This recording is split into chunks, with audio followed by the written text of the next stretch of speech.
हाथरस की घटना को लेकर कई न्यूज चैनल लगातार खबरें दिखा रहे हैं, नॉनस्टॉप 24 घंटे। लेकिन वहीं उत्तर प्रदेश में एक और जगह है जिसका नाम है बलरामपुर, और राजस्थान में अलग अलग शहरों में रेप की कई घटनाओं पर उतनी बात नहीं हो रही जितनी हाथरस पर। अगर आप हाथरस और बाकी घटनाओं के मीडिया कवरेज की तुलना करें तो यह अनुपात शायद 99 और 1 का रहेगा। बलरामपुर में कोई जातीय एंगल नहीं था, इसलिए राजनीतिक दलों के नेताओं ने भी वहां जाना उचित नहीं समझा। मीडिया के लिए भी यह टीआरपी वाली खबर नहीं थी, इसलिए बलरामपुर में मीडिया का वैसा मेला नहीं लगा जैसा आपने हाथरस में देखा। उस घटना के बारे में शायद ही किसी बड़े फिल्मी सितारे ने कोई ट्वीट किया हो। बलरामपुर की पीड़िता को न्याय दिलाने के लिए किसी ने भी सोशल मीडिया पर कोई मुहिम नहीं चलाई। हाथरस की घटना में रेप की पुष्टि नहीं हुई, जबकि बलरामपुर में बलात्कार की पुष्टि हो चुकी है। दोनों ही मामलों में अधिकतर आरोपी गिरफ्तार कर लें संदीप, जबकि बलरामपुर के मुख्य आरोपियों का नाम है शाहिद और साहिल। तो संदीप और साहिल में क्या फर्क है? जो नेता और मीडिया दिल्ली से 200 किलोमीटर दूर हाथरस तक गए, वो हाथरस से 500 किलोमीटर दूर बलरामपुर क्यों नहीं जा पाए? हाथरस और बलरामपुर दोनों ही जगह वही उत्तर प्रदेश की सरकार है, दोनों ही जगह एक ही मुख्यमंत्री हैं योगी आदित्यनाथ। लेकिन बलरामपुर के मामले में राहुल गांधी ने योगी आदित्यनाथ को छोड़ कैसे दिया? पोस्टमार्टम रिपोर्ट के अनुसार पीड़िता के साथ बहुत दरिंदगी की गई। उसके शरीर पर चोट के 10 गहरे निशान पाए गए हैं, घाव पाए गए हैं। पीड़िता के शरीर के कई संवेदनशील हिस्सों पर भी चोट के निशान हैं। शरीर के अंदर उसका लिवर पूरी तरह से डैमेज हो चुका था। लिवर डैमेज हो चुका था, सोचिए क्या किया होगा। बलरामपुर में कोई मीडिया नहीं है, बलरामपुर से कोई लाइव टेलीकास्ट नहीं है, बलरामपुर में कोई पत्रकार जाकर अपनी बहादुरी नहीं दिखा रहा, बलरामपुर में कोई नेता जाकर फोटो नहीं खिंचवा रहा, बलरामपुर में कुछ नहीं है। बलरामपुर शांत है और हाथरस में मेला लगा हुआ है।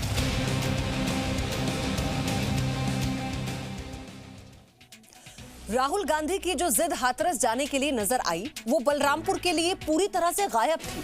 ऐसे में सवाल ये उठता है कि हाथरस की घटना में ऐसा क्या था जिस पर राहुल गांधी और प्रियंका वाड्रा तिलमिला उठे और पैदल 200 किलोमीटर दूर हाथरस जाने को तैयार हो गए। लेकिन यूपी का ही बलरामपुर उन्हें बहुत दूर लगा।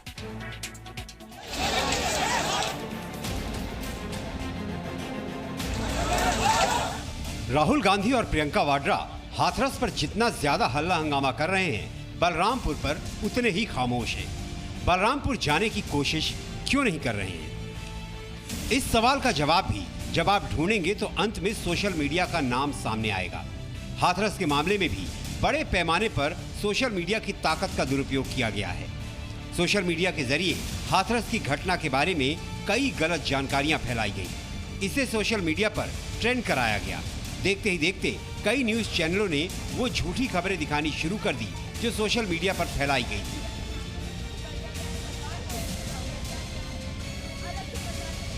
अब हम आपको हाथरस और बलरामपुर की घटनाओं के बीच एक तुलना दिखाते हैं।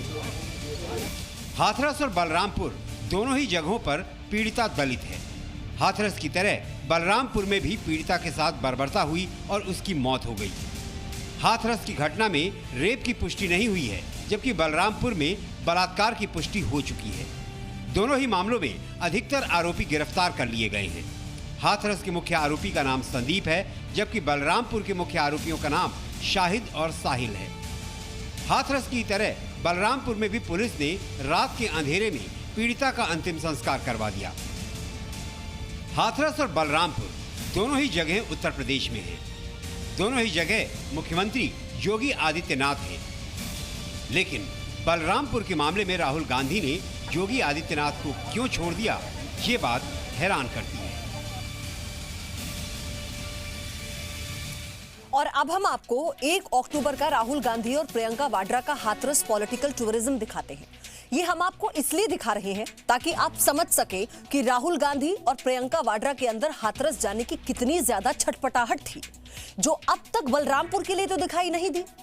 राहुल गांधी और प्रियंका गांधी वाड्रा पीड़ित परिवार से मिलने के लिए 1 अक्टूबर को दिल्ली से निकले। हाथरस जा रहे उनके काफिले को जब यमुना एक्सप्रेसवे पर रोका गया, वो गाड़ी से उतरकर पैदल चल पड़े। इस दौरान उनकी पुलिस के साथ धक्का मुक्की हुई और एक बार तो राहुल गांधी सड़क पर गिर पड़े। यूपी पुलिस ने राहुल गांधी को बताया कि हाथरस में धारा 144 लागू की गई है और वो वहां पर नहीं जा सकते। राहुल गांधी 4 बार के सांसद हैं और उन्हें कानून व्यवस्था की अच्छी समझ है, लेकिन राहुल गांधी कुछ भी सुनने को तैयार नहीं थे। राहुल गांधी और पुलिस के बीच क्या बहस हुई, आप उसे सुनिए। जी सर, जाना चाहता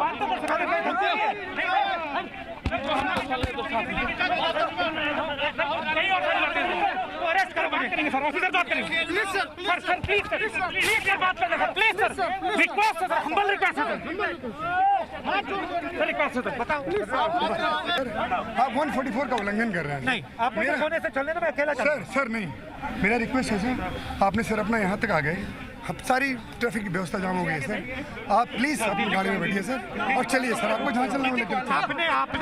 आपने हमारे ट्रैफिक, हमारे लोगों को क्यों रोका? नहीं सर, हम तो इसलिए आपने हमारी गाड़ियाँ क्यों रोकी? सर इसलिए रोका सर। तमाशा आपने किया? नहीं सर, हम शांति से गाड़ी में जा रहे थे। तमाशा नहीं करते सर, कोई भी काम अगर पुलिस, सर आप मत मानिए सर, मेरा रिक्वेस्ट है सर।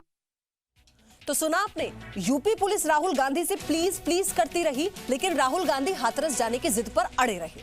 राहुल गांधी लगातार मीडिया कैमरों की ओर इशारा कर रहे थे कि आप भी साथ बढ़िए। शायद उनकी दिलचस्पी हाथरस जाने से ज्यादा मीडिया के कैमरों पर थी। कौन से? मैं अकेला जाना चाहता हूँ, मैं शांति से यहाँ खड़ा हूँ। भैया कैमरा लाइए सर, मैं अकेला शांति से यहाँ खड़ा हूँ, मैं अकेला जाना चाहता हूँ। 144 कहता है पब्लिक असेंबली, मैं पब्लिक असेंबली नहीं करना चाहता हूं, मैं अकेला पैदल यहां से हाथरस जाना चाहता हूं। किस बेसिस पे आप मुझे गिरफ्तार कर रहे हैं? राहुल गांधी और प्रियंका वाड्रा की बलरामपुर जाने के लिए झटपटाहट देखने को नहीं मिली। ये एक बड़ा सवाल है जिसका जवाब सुप्रीम कोर्ट में दाखिल यूपी सरकार के हलफनामे में दर्ज है। हम अपराध की 2 घटनाओं की तुलना नहीं करना चाहते। महिलाओं के खिलाफ होने वाले हर अपराध को गंभीर माना जाना चाहिए। ऐसे मामलों में सरकारों, समाज और मीडिया को भी अपनी सोच बदलने की बहुत जरूरत है, ताकि ऐसी घटनाओं की आड़ में कोई समाज में नफरत फैलाने की कोशिश न कर पाए। हम फिर मुद्दे पर लौटते हैं, राहुल गांधी आखिर क्यों बलरामपुर नहीं पहुंच पाए? जवाब आपको इस रिपोर्ट में मिलेगा।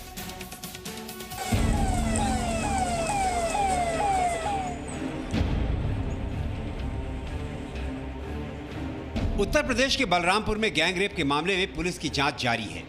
29 सितंबर को यहां 22 साल की एक महिला से बलात्कार की खबर आई। इलाज के दौरान महिला की मृत्यु हो गई। पुलिस ने दोनों मुख्य आरोपियों को गिरफ्तार कर लिया, जिनके नाम शाहिद और साहिल हैं।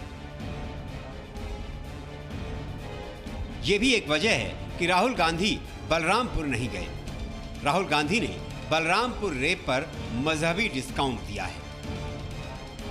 पीड़िता के परिवार का आरोप है कि शाहिद और साहिल के अलावा कुछ और लोग भी घटना में शामिल थे, लेकिन पुलिस ने उन्हें अभी तक नहीं पकड़ा है। पोस्टमार्टम रिपोर्ट के मुताबिक पीड़िता के साथ बहुत दरिंदगी की गई। उसके शरीर पर चोट के 10 गहरे निशान पाए गए। पीड़िता के शरीर के कई संवेदनशील अंगों पर चोट के निशान हैं। शरीर के अंदर उसका लिवर पूरी तरह डैमेज हो चुका है। पीड़िता पढ़ाई के साथ प्राइवेट कंपनी में नौकरी करती थी और घटना के दिन वो कॉलेज में एडमिशन लेने जा रही थी। बलरामपुर की घटना दिल दहलाने वाली है, लेकिन झूठ के शोर में ये सच्ची खबर भी कहीं दबकर रह गई। बलरामपुर में कोई जातीय एंगल नहीं था, इसलिए राजनीतिक दलों के नेताओं ने भी वहां जाना उचित नहीं समझा। मीडिया के लिए भी ये टीआरपी वाली खबर नहीं थी, इसलिए बलरामपुर में मीडिया का वैसा मेला नहीं लगा जैसा आपने हाथरस में देखा। बलरामपुर की घटना के बारे में शायद ही किसी बड़े फिल्मी सितारे ने कोई ट्वीट किया हो। बलरामपुर के पीड़िता को न्याय दिलाने के लिए किसी ने भी सोशल मीडिया पर कोई मुहिम नहीं चलाई।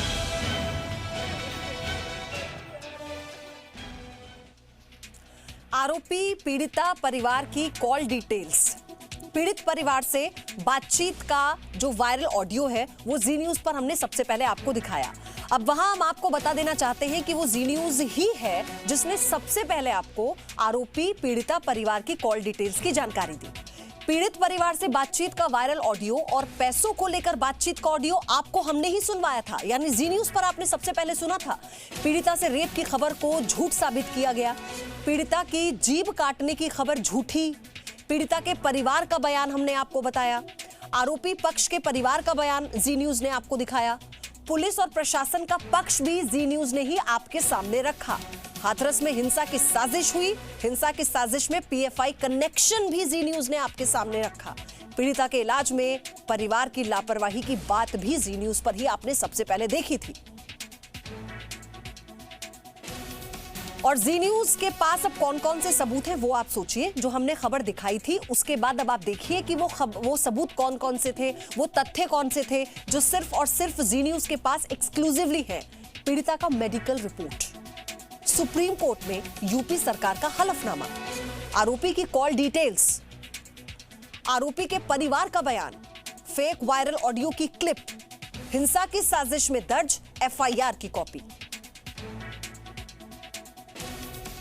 हाथरस केस में क्या क्या गलत खबर चली अब वो भी समझिए आपके लिए, क्योंकि ये जानना बहुत जरूरी है। पीड़िता के साथ रेप, पीड़िता के साथ गैंग रेप, पीड़िता की जीभ काटना, पीड़ित परिवार को प्रताड़ित करना, तो ये तमाम जो खबरें हैं इनका सिलसिला मानो मीडिया में जैसे एक गुबार की तरह से आया और इन्हीं खबरों के आधार पर इस पूरे मामले को उछाला गया।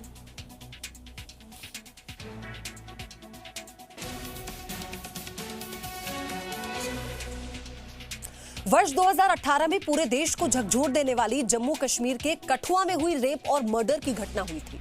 8 साल की बच्ची के साथ हुए जुर्म पर जी न्यूज ने रिपोर्टिंग की थी। कई आरोपियों में एक नाम विशाल जंगोत्रा का भी था। जी न्यूज ने अपनी रिपोर्टिंग के जरिए बताया था कि विशाल को इस केस में फंसाया गया है।